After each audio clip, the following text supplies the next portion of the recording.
देखो इसमें इंपॉर्टेंट डाला हुआ है क्वेश्चन नंबर 5वां। क्या है 5वां सवाल? आकृति 6.43 में यदि PQ लंब है PS पर और PQ समांतर है SR के, तो यहां पर एक चित्र बना हुआ है, किस प्रकार का है देखो। ये एक चित्र आपको इस तरह का दिख रहा होगा। यहां पे 90 डिग्री है। ये चित्र कुछ आपको ऐसे इस प्रकार का ये चित्र है। ये किताब इतनी वो दे दी हो कि इसमें कुछ दिखाई नहीं देता। कौन नंबर दिखा, दूसरी किताब दो। तो ये देखिए यहां पर P है, ये Q दिया गया है, यहां पर है R, ये है S, यहां Y लिखा गया है, यहां पर है X, 28 डिग्री ये दिया गया है, यहां पर 65 डिग्री दिया गया है। कह रहा है चित्र में यानी आकृति में, तो जो चीज दी है वो पहले हम लिख लो। तो चित्र में PQ लंब है PS पर, PQ लंब डाला गया है PS पर, तथा साथ में कहा गया है कि PQ ये समांतर है किसके? SR के। तो ये हो गया। कोण जो दिया है आपको SQR, ये दिया है 28 डिग्री। कोण दिया है QRT, ये दिया है 65 डिग्री। तो आपको जो मान ज्ञात करना है, हमको ज्ञात करना है X तथा Y के मान। ये क्वेश्चन हो गया तुम्हारा।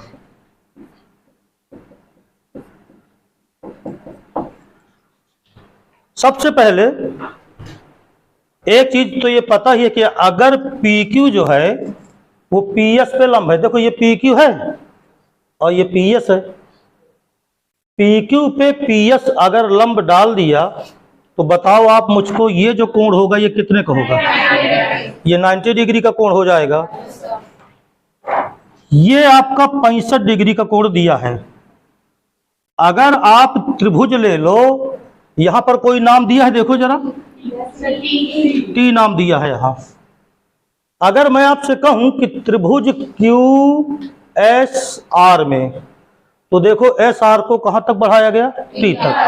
तो बताओ बाहर बनी भुजा पर कौन सा कोण होता है? तो ये बहिष्कोण हो जाएगा। तो यहां पर जब आप शुरुआत करोगे तो त्रिभुज QSR में जो कोण है QRT, कोण QRT, बताओ ये कैसा कोण है?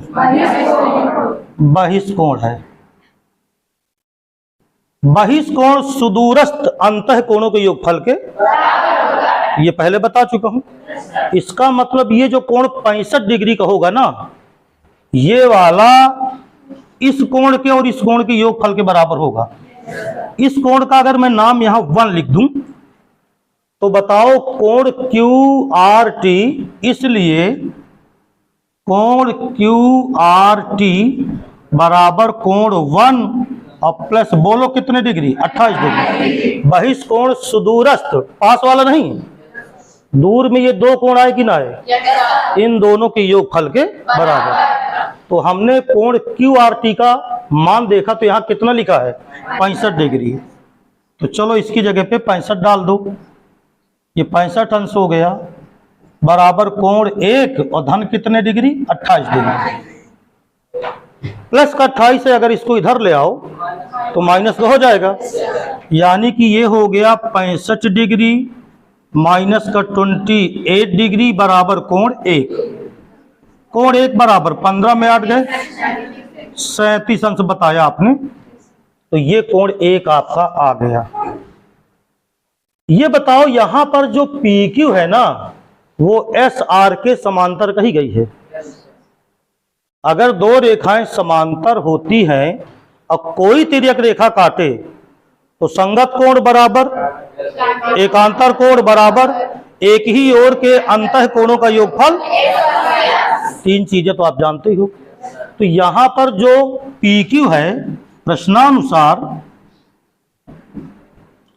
PQ को कहा गया कि ये पैरेलल है किसके?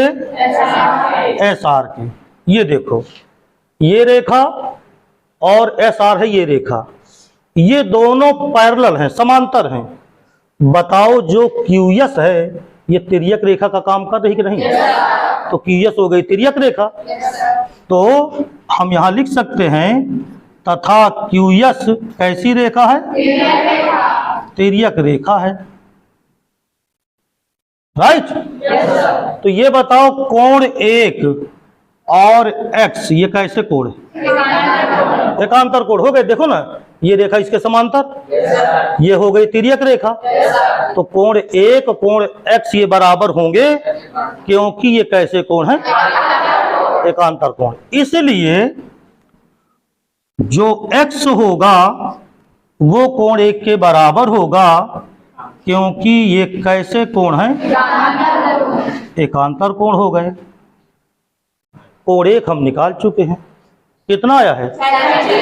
तो X की वैल्यू आ गई। इसका मतलब X की वैल्यू हो गई 37 डिग्री। आपका पहला आंसर आ गया। ये कोण अगर तुम्हें पता चल जाए कि ये 37 अंश है और आपको मालूम है कि जो PQ है ना वो PS में क्या है? लंब है। चूंकि PQ ये लंब है PS पर, तो बताओ कोण SPQ कितने अंश का? इसलिए कोण SPQ कितने डिग्री का? देखो ये PQ रेखा है कि नहीं है बताओ? उस पे SP लंब है। यहां पर लंब दिखा, चित्र में भी दिखाया गया है इसी तरह। 90 लिखा भर नहीं था, मैंने 90 अपने से लिख दिया। तो ये रेखा PQ अगर SP पे लंब होगी तो दो रेखाएं परस्पर लंब होती हैं जब उनके बीच में कोण कितने अंश का होता है? तो ये आपको 90 पता चल जाएगा। तो ये कोण 90 और ये मैं भी निकाल चुका हूं 37 डिग्री। हमको Y चाहिए, तो अगर मैं इस त्रिभुज की बात कर लूं, ये वाले त्रिभुज की, तो त्रिभुज के तीनों कोणों का योगफल 180 अंश होता है। दो कोण तो पता ही हो जाएंगे, तीसरा कोण आराम से निकल आएगा। यहां पर अब आप करो क्या कि त्रिभुज ले लो PSQ।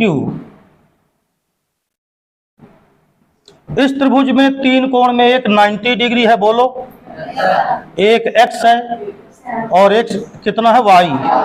बोलो त्रिभुज के तीनों कोणों का योग 180 अंश। X भी तो पता हो गया है, 37 डिग्री है, यानी ये हो गया 90 degree plus 37 degree plus Y बराबर 180। तो अगर मुझे Y चाहिए तो बताओ 180 में मैं इन दोनों को जोड़ के घटाऊंगा कि नहीं? 9 7 16, 9 3 7 और 9 3 12, 127। तो चलो कोष्टक क्या लगाना है? ये हो गया 127। क्यों, समझ में आया? तो Y बराबर 10 में 7 गए। बहुत जल्दी घटा लेते हो यार, इतना जल्दी तो मैं भी नहीं कर पाता। तो Y कितना आ गया? 53। तो सुनो, हमें X और Y का मान ज्ञात करना था। मैं एक बार फिर से समझा दूं, बिल्कुल इजी क्वेश्चन है। देखो ये एक त्रिभुज है कि नहीं है बताओ? त्रिभुज में बहिष्कोण है, बहिष्कोण इन दोनों के योगफल के बराबर होगा। तो 28 और 1 जुड़ जाएं, 1 का मतलब कोण 1, तो 28 धन कोण 1 बराबर 65। तो कोण 1 आ गया 37, क्योंकि 28 उधर घट गया। समझ गए? तो ये कोण आपका कितना आ गया? 37।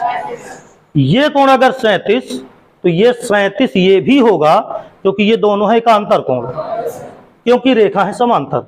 तो जब दो समांतर रेखाएं होती है तो एकांतर कोण बराबर। तो आपका ये 37, तो ये भी कितना? और त्रिभुज के तीनों कोणों का योगफल बराबर 100। एक 90 और एक ये 90, क्यों? क्योंकि ये रेखा इस पर लंब है। तो ये 90, ये 37। इसको निकालना हो तो दोनों को जोड़ के 180 में। इस प्रकार आपका ये क्वेश्चन हो गया कौन सा? 5वां। तो क्वेश्चन नंबर 6वां देखो भाई, 6वां क्वेश्चन देखिए। इसी क्वेश्चन को एक दिन तुमने किसका पूछा था ना मुझसे? हाँ, देखिए 6वां क्वेश्चन क्या है। आकृति 6.44 में त्रिभुज PQR की भुजा QR को बिंदु S तक बढ़ाया गया है। एक चित्र बना हुआ है इस तरह का, देखो ये चित्र ऐसे एक त्रिभुज ये बना है, फिर इसके बाद इसे इस तरह बढ़ाया गया है और फिर इसे मिलाया गया है। मिल गया चित्र। यहाँ देखो लिखा है P Q, यहाँ है R, ये भुजा बढ़ी हुई है S तक, यहाँ लिखा है T। आकृति में त्रिभुज PQR की भुजा QR को S तक बढ़ाया गया है। तो पहली चीज तो देखो जो दिया है वो मैं यहां लिखे देता हूं। आकृति में भुजा QR को कहां तक बढ़ाया गया? S तक बढ़ाया गया है। पहला पॉइंट। कोण PQR, देखो PQR और कोण PRS, एक है PQR और एक है PRS, इसके समद्विभाजक T पर मिलते हैं। मेन पॉइंट अब देखो यहां पर क्या है, कोण PQR, ये पूरा कोण दिखा तुमको, ये पूरा, इसकी समद्विभाजक, समद्विभाजक शब्द अगर आए ना तो मैंने तुमसे कहा था कि समझ जाओ कोण कै बराबर भागों बढ़ गया? 2 बराबर। तो देखो कोण PQR, इसकी समद्विभाजक हो गई QT, तथा कोण PRS, ये पूरा कोण है, ये कोण PRS, इसकी समद्विभाजक, नाम उसका कौन है? RT। ये T पर मिलते हैं। इतना सा दिया है तुमको क्वेश्चन में। तो पहले क्वेश्चन में क्या क्या पता है वो देखो हमने लिख दिया। सिद्ध करो, सिद्ध करना है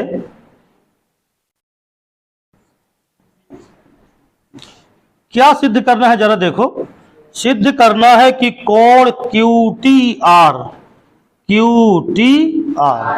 पहले QTR को चेक कर लो कहां पर है। ये है QTR, ये देखो Q यहां है, T यहां है, ये है R।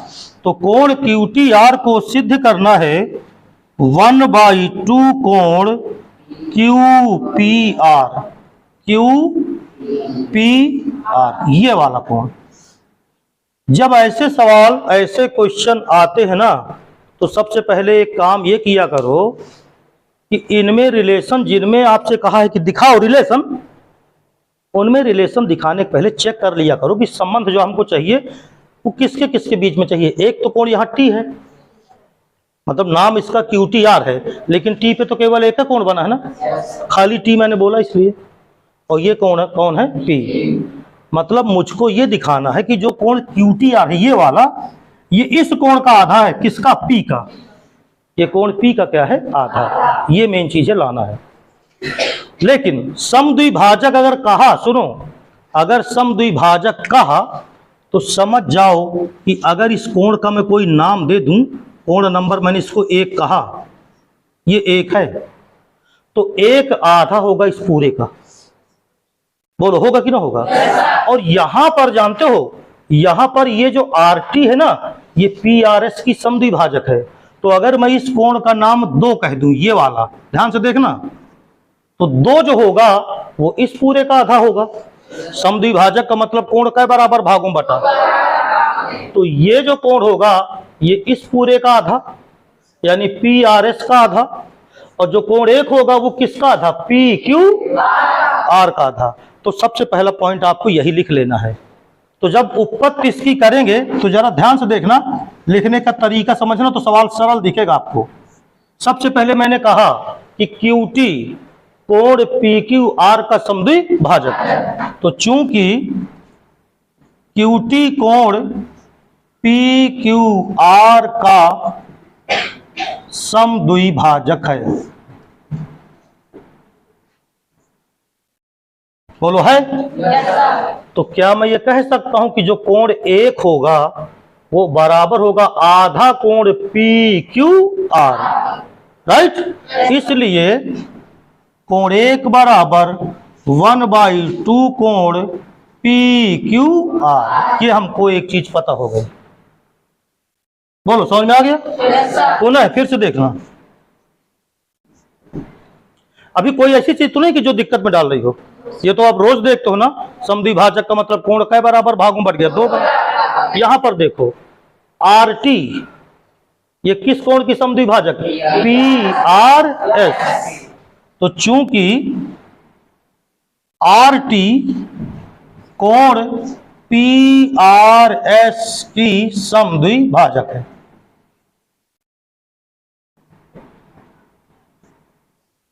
इसलिए जो कोण 2 होगा वो आधा हो गया कोण, बोलो किसका?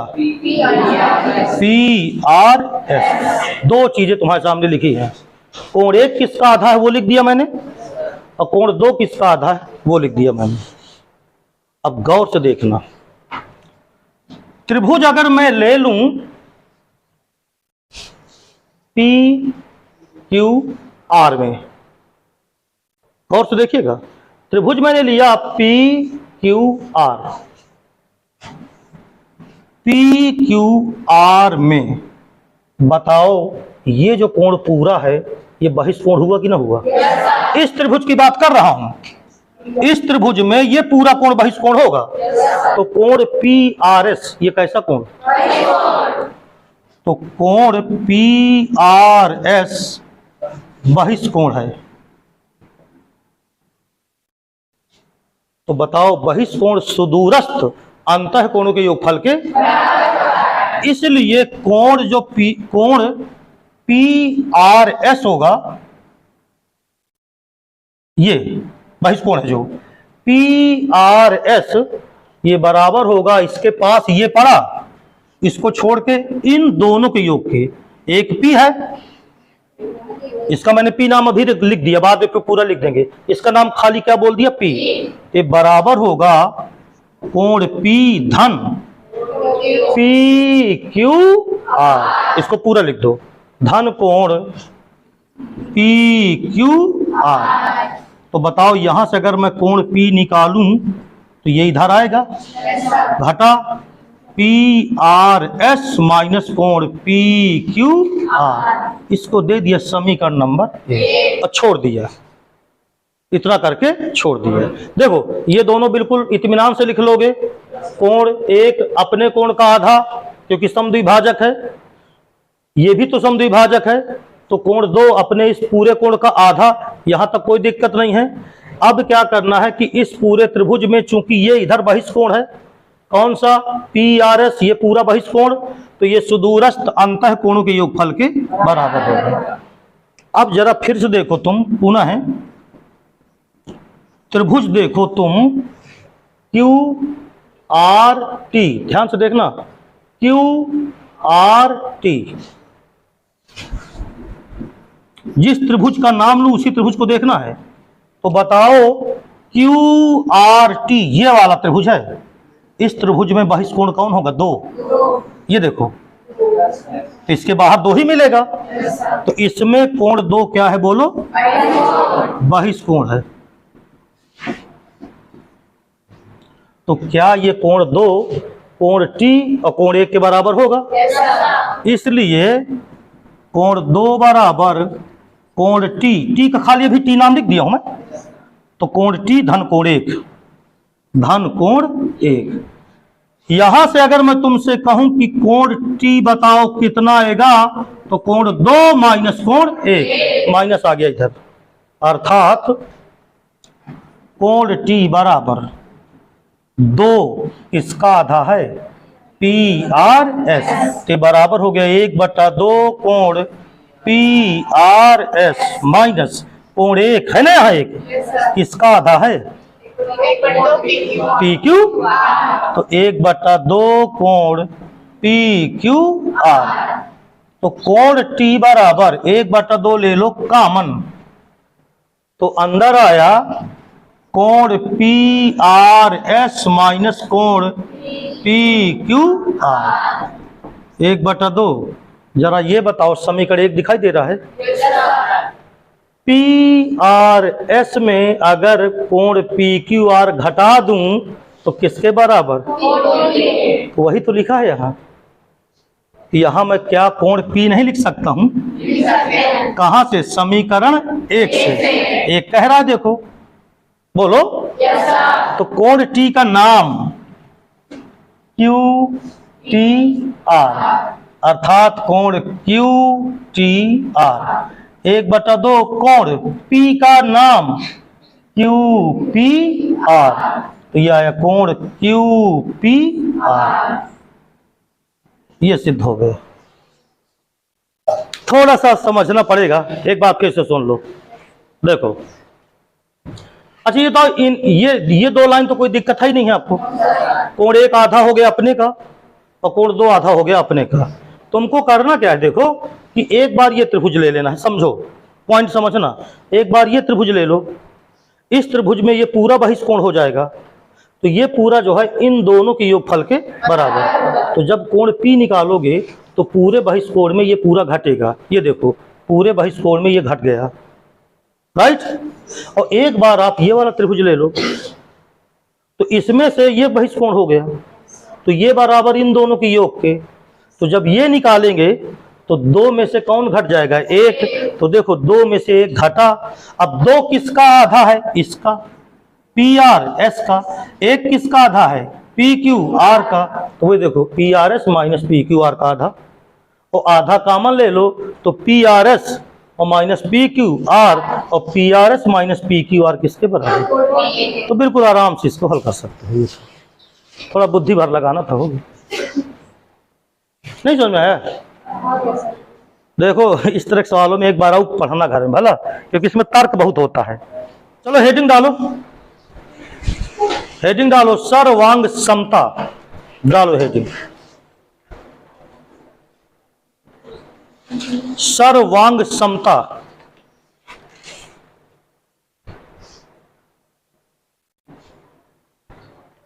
सर्वांग समता। देखिए, सर्वांग समता का मतलब क्या होता है? सबसे पहले तो आप ये समझो, सर्वधन अंग धन समानता। यदि सभी अंगों में समानता हो तो हम उसको क्या कहते हैं? सर्वांग समता। जो आपको पढ़ना है वो त्रिभुजों में सर्वांग समता पढ़ना है। 2 त्रिभुज कब सर्वांगसम होते हैं? लेकिन हकीकत में सर्वांगसम का मतलब क्या होता है? 2 आकृति सर्वांगसम कहलाती हैं यदि एक आकृति को तुम दूसरी आकृति के ऊपर उठा के रख दो और तुम ये ना जान पाओ कि कौन सी आकृति पहली थी और कौन सी आकृति दूसरी है। जैसे देखो, मैं यहां पर अगर एक वृत्त बना देता हूं, ऐसे ये वृत्त है और इसका केंद्र मान लो O है, और मान लो इसकी जो त्रिज्या है R, उसको मैंने कहा कि ये 5 सेंटीमीटर है। ये वृत्त हो गया। एक वृत्त इसके बगल में बना देता हूं और इसके केंद्र का नाम मैंने बदल दिया, O डैश कह दिया। तो O डैश का मतलब ये हो गया कि ये वृत्त अलग है और ये वृत्त अलग है। इसकी त्रिज्या को मैंने कह दिया R डैश, या हाँ, और मगर इसको भी कितने सेंटीमीटर? 5 सेंटीमीटर। तो ये दोनों वृत्त हैं, चित्र दोनों के अलग अलग बने हैं, मगर एक की त्रिज्या है 5 सेंटीमीटर और दूसरे की भी है 5 सेंटीमीटर। तो ये बताओ, अगर मैं इसको उठा के, इसका केंद्र O डैश है, इस केंद्र O डैश को मैं अगर O के ऊपर रख दूं तो बताओ ये पूरा वृत्त इसके ऊपर छा जाएगा कि ना छा जाएगा? क्यों? क्योंकि त्रिज्या दोनों की क्या है? समान। और भाई वृत्त में होता क्या है? मेन चीज त्रिज्या तो होती है। वृत्त अगर बनाना हो तो आपको पता चल जाए कि एक वृत्त बनाओ जिसकी त्रिज्या 5 सेंटीमीटर है, तो आप प्रकार उठाओगे, 5 सेंटीमीटर नापोगे तो बना दोगे। तो अगर दोनों वृत्तों की त्रिज्याएं मैं कह दूं कि 5 सेंटीमीटर हैं, इसका मतलब इसको उठा के अगर इसके ऊपर रख दिया जाए, दोनों के केंद्रों को मिला दिया जाए, तो पता न चलेगा कि कौन सा वृत्त दूसरा है और कौन सा पहला। तो ये कहलाएंगे सर्वांगसम वृत्त, फिर इनको सर्वांगसम कहेंगे। लेकिन मान लो एक वृत्त आपका ये है और इसका केंद्र है O, और इसकी त्रिज्या मान लीजिए 7 सेंटीमीटर है, और मैं कह दूं कि चलो इसी केंद्र O पे प्रकार रख दिया जाए और एक दूसरा वृत्त बना दिया जाए और मान लो वो वृत्त हो जाए कै सेंटीमीटर त्रिज्या का, 3 सेंटीमीटर त्रिज्या का, तो बताओ ये वृत्त अंदर हो गया कि ना हो गया, और ये वृत्त क्या हो गया, बाहर। है तो दोनों वृत्त, है दोनों क्या वृत्त, लेकिन क्या ये सर्वांगसम है, नहीं है। सर्वांगसम का मतलब एक वृत्त दूसरे के ऊपर अगर रख दिया जाए तो पहला वृत्त दूसरे वृत्त को पूरी तरह क्या करे, ढक ले। जरा वर्ग को देखना, देखो ये मैंने एक वर्ग बनाया या आयत बनाया, चलो ABCD, इसकी लंबाई को मैंने कहा कि चलो भाई ये 7 सेंटीमीटर हो गई और ये मान लो कितनी हो गई, 5 सेंटीमीटर। ये एक आयत बनाया और ये बताओ मैं इसके बगल में एक दूसरा आयत बनाऊं, ये लड़का सो रहा है देखो, इसके बगल में मैं एक दूसरा आयत बनाऊं और उसकी लंबाई कर दूं 5 सेंटीमीटर और चौड़ाई कर दूं कितनी, वो लंबाई कर दूं 7 सेंटीमीटर और चौड़ाई कर दूं 5 सेंटीमीटर, और इसके बगल में ये मैंने बना दिया ऐसे। अब ये मान लो ये भी 7 सेंटीमीटर है और ये कितनी है, 5 सेंटीमीटर, और नाम रख दिया PQRS। तो ये बताओ दोनों ही तो आयत हैं, दोनों की लंबाई 7 और चौड़ाई कितनी, इसे उठा के और अगर मैं इसके ऊपर रख दूं तो बताओ लंबाई के ऊपर पूरी लंबाई छा जाएगी और चौड़ाई के ऊपर, यानी कि एक आयत दूसरे आयत को पूरी तरह क्या करेगा, ढक लेगा। तो ये क्या कहलाएंगे, सर्वांगसम। लेकिन मान लो एक आयत ये है, ये, और इसके अंदर एक आयत और बना दूं ये, तो ये बताओ आयत तो ये भी है, तो आयत तो ये भी है, लेकिन क्या ये सर्वांगसम कहलाएंगे, ना कहलाएंगे, क्योंकि ये आयत आप देख रहे हो कि इसके अंदर है। अगर ये आयत इसको पूरी तरह क्या करता, ढक लेता, तो हम क्या कहते, सर्वांगसम। ऐसा ही त्रिभुज में है। मान लीजिए मैंने एक त्रिभुज बनाया, इसका नाम रखा ABC, ये, और एक त्रिभुज मैंने बगल में और बना दिया, इसका नाम रखा मैंने PQR, और मैंने क्या किया कि PQ को उठा के AB के ऊपर रख दिया। किसको, PQ को उठा के किसके ऊपर रख दिया, AB के ऊपर पूरा PQ आ जाए, PC के ऊपर पूरा QR आ जाए और AC के ऊपर पूरा PR, यानी कि वृत्त तो है 2 लेकिन दिखने लगे एक। तो इसको कहते हैं कैसे, इसको कहते हैं कैसे त्रिभुज, सर्वांगसम त्रिभुज, कांग्रेंट ट्रायंगल। तो ये सर्वांगसम कहलाएंगे अगर एक त्रिभुज के ऊपर दूसरा त्रिभुज रख दिया जाए तो पहला त्रिभुज दूसरे को पूरी तरह क्या करे, ढक ले, या हम ये कह दें कि दूसरा त्रिभुज पहले त्रिभुज को पूरी तरह ढक ले। अच्छा ये बताओ, अगर मान लो मैंने इस त्रिभुज को इसके ऊपर रख दिया, समझना, इस त्रिभुज को मैंने इसके ऊपर रख दिया, A की जगह पे P आ गया, B की जगह पे Q आ गया और C की जगह पे R आ गया, तो बताओ यही त्रिभुज ना फिर हो गया। तो बताओ कोण A और कोण P में कोई अंतर रहेगा क्या, कोण B में कोण Q में कोई अंतर रहेगा क्या, कोण C में कोण R में कोई अंतर रहेगा क्या, सेम रहेंगे। अरे जब वही त्रिभुज बन गया तो कोई अंतर रहेगा क्या, बताओ जितनी AB होगी PQ उतनी तो होगी, पूरी तरह ढके है। ऐसे क्या देख रहे हो, नहीं समझ में आ रहा का, इसको पकड़ के मैं यूं खींच लिया, अब बोर्ड से उखड़ेगा तो है नहीं है, लेकिन एक कल्पना करो कि इसको ऐसे पकड़ा उठा लिया, इसमें हैंडल लगा और इसमें खट से धर दिया, तो A के ऊपर P पहुंच गया, B के ऊपर C, वो Q पहुंच गया, C के ऊपर R। तो भैया जब सबके सिरे मिल गए, जिसको शीर्ष कहते हो, तो दोनों त्रिभुजों के जब शीर्ष सेम हो गए तो बताओ हर चीज बराबर ना हो जाएगी, लंबाई बराबर। अच्छा लंबाई कौन किसके बराबर, जिसको जिसके ऊपर रखा है, यानी AB के ऊपर किसको रखा, तो AB PQ के बराबर हो जाएगा, कोण A किसके बराबर हो जाएगा, P के, कोण बी किसके बराबर, अगर मैंने इस तरह रखा जिस तरह बताया तो सर्व अंग समानता हो गई कि ना हो गई। अच्छा, त्रिभुज में सर्वांग की बात अगर मैं करूं तो त्रिभुज में सर्वांग होते कहाँ है, 3 भुजाएं और 3 अंतःकोण। अरे बोल ना यार, 3 भुजाएं और 3 अंतः। और ये बताओ अगर 3 भुजाएं बराबर हो गई और तीनों अंतःकोण बराबर हो गए संगत, एक के बराबर एक कोण, दूसरे के बराबर दूसरा और तीसरे के बराबर तीसरा, पहली भुजा पहली के बराबर, दूसरी दूसरे के बराबर, तीसरी, तो फिर क्या सभी अंगों में समानता ना हो गई। तो इसी को कहते हैं सर्वांग समता। अब सर्वांग समता देखो, इसकी आगे प्रमेय मिलने वाली है जिनको हम करवाएंगे। प्रमेय थोड़ा सा इसकी हल्का फुल्का आपको, अब मैं कठिन तो ना कहूंगा लेकिन दूसरों से भिन्न लग सकती है। जैसे अभी पढ़े हो उससे थोड़ा अलग टाइप की लग सकती हैं, क्योंकि अभी तक आपने रेखाएं और कोण पढ़ा। त्रिभुज में आपने 2 चीजें पढ़ी, त्रिभुज के तीनों कोणों का योगफल और बहिष्कोण पढ़ा। अब आप आ रहे हो 2 त्रिभुजों की तुलना करना है। तो देखो, सर्वांग समता के 4 प्रतिबंध हुआ करते हैं। 2 त्रिभुज सर्वांग सम होते हैं, उनकी 4 कंडीशन होती हैं। अगर चारों कंडीशन में से कोई एक कंडीशन लग जाए तो दोनों त्रिभुज सर्वांग सम कहलाते हैं।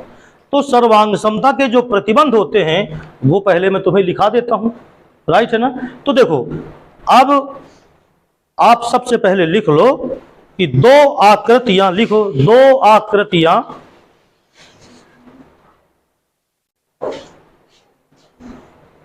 सर्वांग सम कहलाती हैं। थोड़ा जल्दी जल्दी लिखो। 2 आकृतियां सर्वांग सम कहलाती हैं यदि एक आकृति को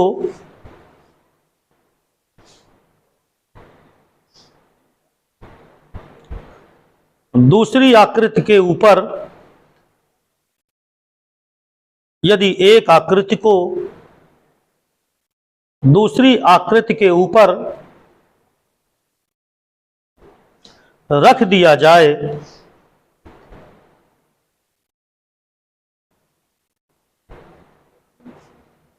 तो पहली आकृति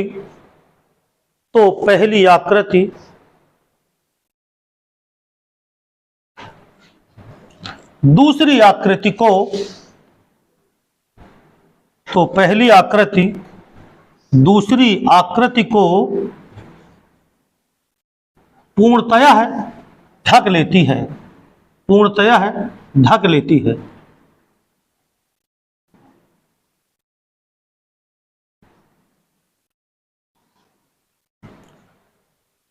अब सर्वांग दो देखो, अब हमको चूंकि त्रिभुज में पढ़ना है तो अब हम हेडिंग डालेंगे त्रिभुजों की सर्वांग समता, है ना, कि 2 त्रिभुज कब क्या होते हैं, सर्वांग सम। तो पहले मैं उनकी कंडीशन लिखा देता हूं कि कब सर्वांग सम होंगे। इसके बाद जब ये कंडीशन लिख जाएगी तो इसके बाद मैं क्या करूंगा कि इनकी प्रमेय सिद्ध करवाऊंगा, राइट है ना। तो हेडिंग डालो 2 त्रिभुजों के सर्वांग सम होने के प्रतिबंध। 2 त्रिभुजों के 2 त्रिभुजों के सर्वांग सम होने के प्रतिबंध।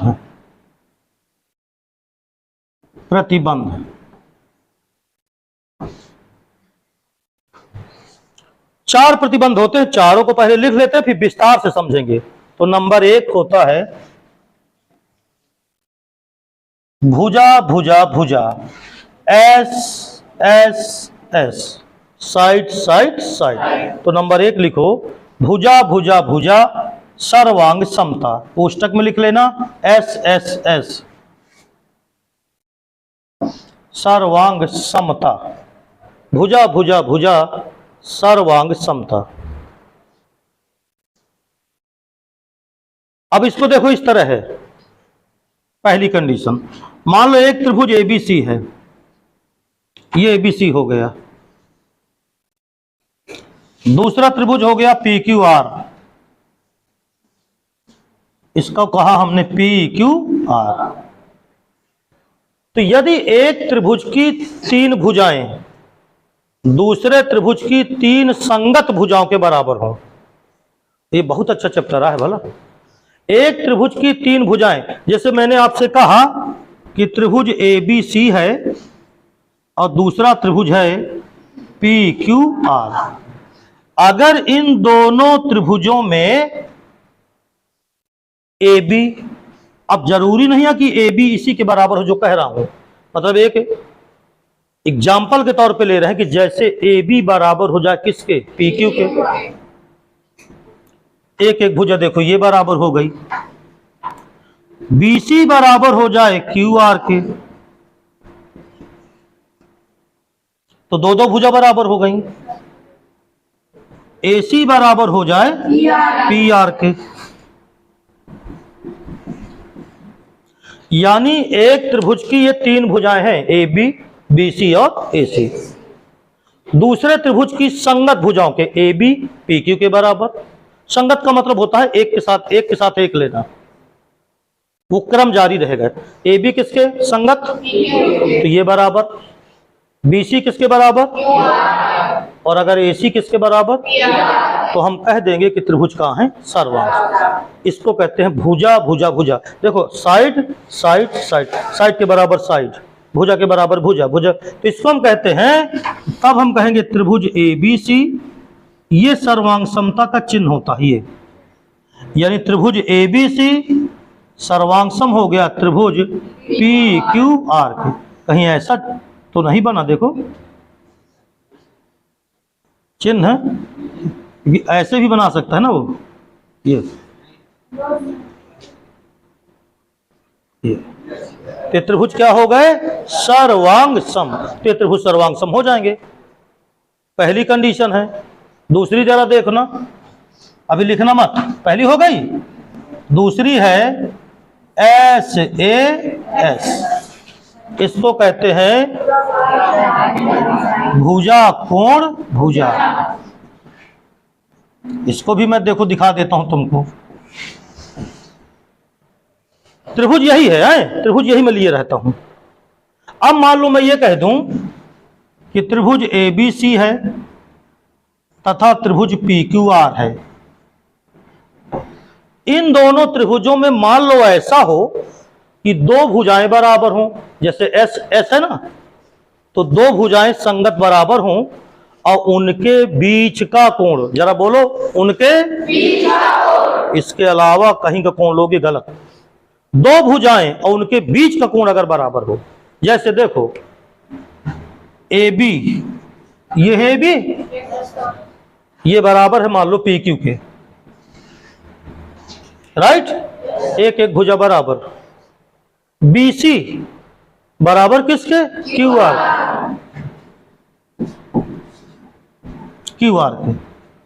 तो ये बताओ, एक भुजा ये हो गई और दूसरी ये हो गई, तो इनके बीच में कोण कौन सा होगा, B, और इनके बीच में कौन सा, तो याद रखना कोण B बराबर हो जाए किसके, Q के। बीच का कोण होना चाहिए। अब तुम कहते हो सर ये बराबर ये होंगे, नहीं, जो भुजाएं बराबर हैं उनके बीच का कोण होना चाहिए। ये भुजा ली गई है कि नहीं बताओ, तो इनके बीच में कौन कोण आया, B, और इसके बीच में, तो कोण B अगर बराबर हो जाए कोण किसके, Q के, तो त्रिभुज ABC सर्वांगसम होगा त्रिभुज PQR। ये दूसरा प्रतिबंध हो गया। सीरियल बदल सकते हैं, पहला ये किताब में हो सकता है, इससे कोई फर्क नहीं पड़ता। तीसरा होता है ASA, इसको हिंदी में कहते हैं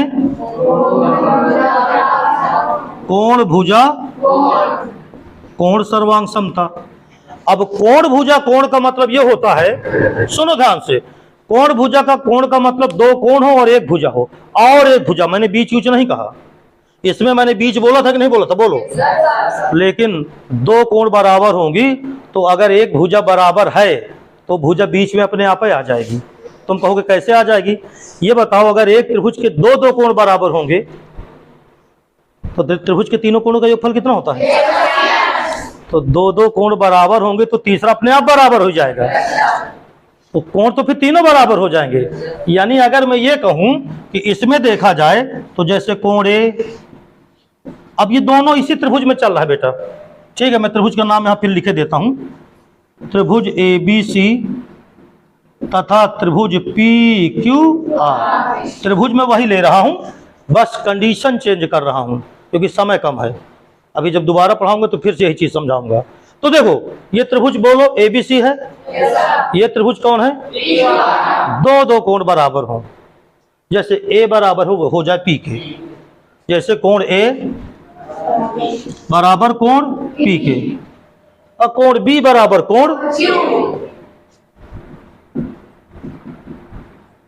अब एक भुजा AB बराबर हो जाए PQ के,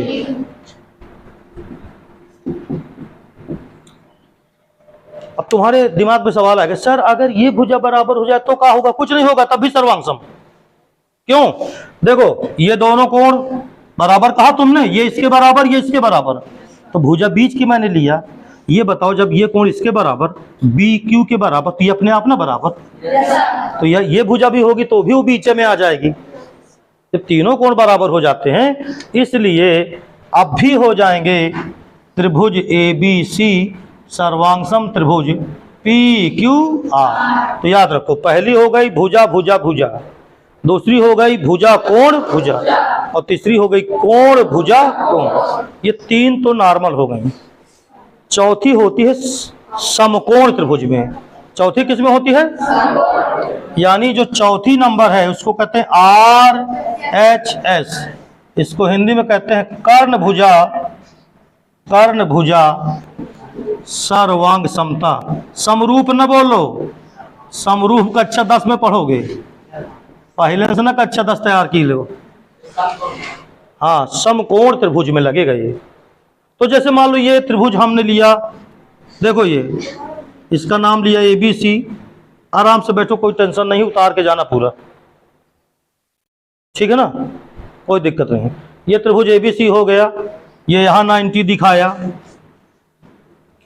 ये त्रिभुज PQR हो गया और Q पे 90 दिखाया। तो अगर कहीं ऐसा हो जाए कि त्रिभुज ABC तथा त्रिभुज PQR में, बताओ 90 डिग्री के सामने की भुजा को कर्ण कहते हो?